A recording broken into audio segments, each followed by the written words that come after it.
المعايير المحلية تاع الربحية والضرر وهو شهادة الإنسان هي الولد مثلا قال التور قال راه مدويزري هذه هي ديال التجهيزات التقنية البيطرية. إذا هذه 7059 اللي راها موجودة في القطاع. واش كاين استثمارات محلية القطاع الخاص ولا القطاع العام رانا ندخلوا 23 شعبة ندخلوا في 17 شعبة تقريبا من هذه اللي ندخلوا فيها متوزعة على مختلف هذه الشعب. مثلا عندنا هنا في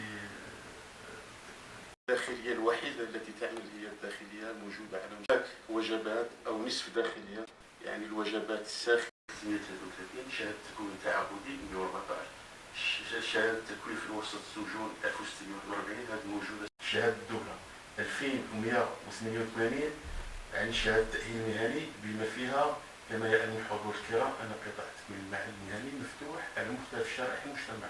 التربية بطريقة احنا ندخل مع حصر وجمع كل المعلومات، وبالتالي يعني كان هناك مخطط تكوين اللي هو غادي يكون ان شاء الله اللي بدينا فيه على حساب الرزنامه من الاداره المركزيه بما يتعلق بالتسجيل اللي بدا من 7 جونفي الى غايه اليوم. رانا في حدود يعني تقريبا هذه اللقاءات تاع التحضير لمخطط تكوين تقريبا خرجت من 4130 مقاعد بيداغوجي، يعني الدخول القادم يعني لحد الساعه لحد البارح كنا في التسجيل حوالي 1177 يعني من الكتله نتاع العروض المعروضه اللي تقدر ب 22%. اذا التسجيلات هذه تكون عن طريق التموين في كل على والمباشره للمؤسسات الاقتصاديه العموميه والخاصه والذي يهدف الى الولوج الى عالم الشغل وفق احتياجاتها اخذه بعين الاعتبار منتوج التكوين، تعزيز قدرات بنسبه 70% عن طريق النوع من التكوين، مرافقه المتربصين الممتهنين المؤسسات الاقتصاديه العامه بالتنسيق مع الوكالات المحليه للتشغيل.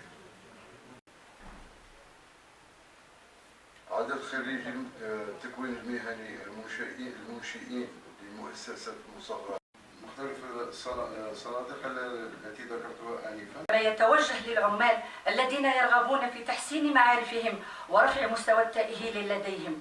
هنا يأتي السؤال المهم: ما هي سبل مرافقة التكوين المهني للمؤسسات الاقتصادية؟ والجواب جملة من التكوينات، فهناك العديد من التكوينات التي يستطيع أن يقدمها المؤهلات أو المهارات المهنية. كما يمكن أن يكون التكوين في مقر العمل أو داخل مراكز ومعاهد التكوين المهني، إذ تتوفر هذه الأخيرة على قاعات وورشات يزاول فيها المتكونون تكوينهم، أو عن طريق التكوين الجماعي، وهو يوجه لمجموعات العمل التي لديها قواسم مشتركة فيتم تجميعهم في مجموعات تكوينية وإخضاعهم لبرامج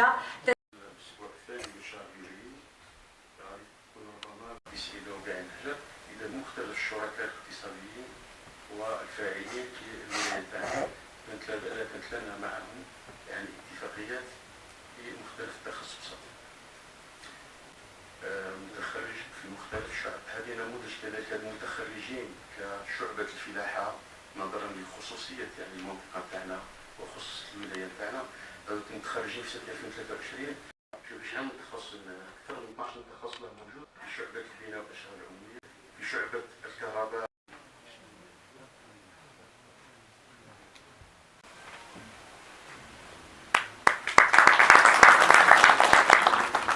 شكرا للسادة المدراء. شكرا.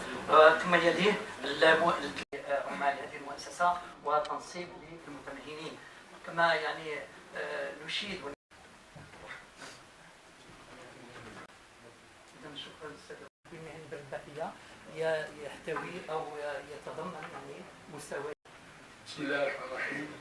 تحت إشراف السيد الوالي، مما يؤكد مدى اهتمام السلطات العليا للبلاد بتطوير التكوين عن طريق التمهين، كونه الأقرب للاستجابة والتعليم المهني مع مؤسسة الاقتصادية، حيث نستقبل في كل دورة تكوينية خلال شهر فبراير وسبتمبر كل سنة طالبي التكوين في الجهد المبذول في التكوين تودع بمصالح ضرائب.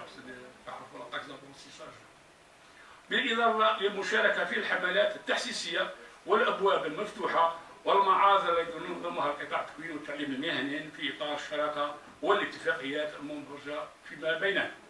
وفي الختام نولي أهمية بالغة في برمجة أكبر عدد ممكن من مناصب التمهين وفق القوانين والنصوص المعمول بها في هذا المجال.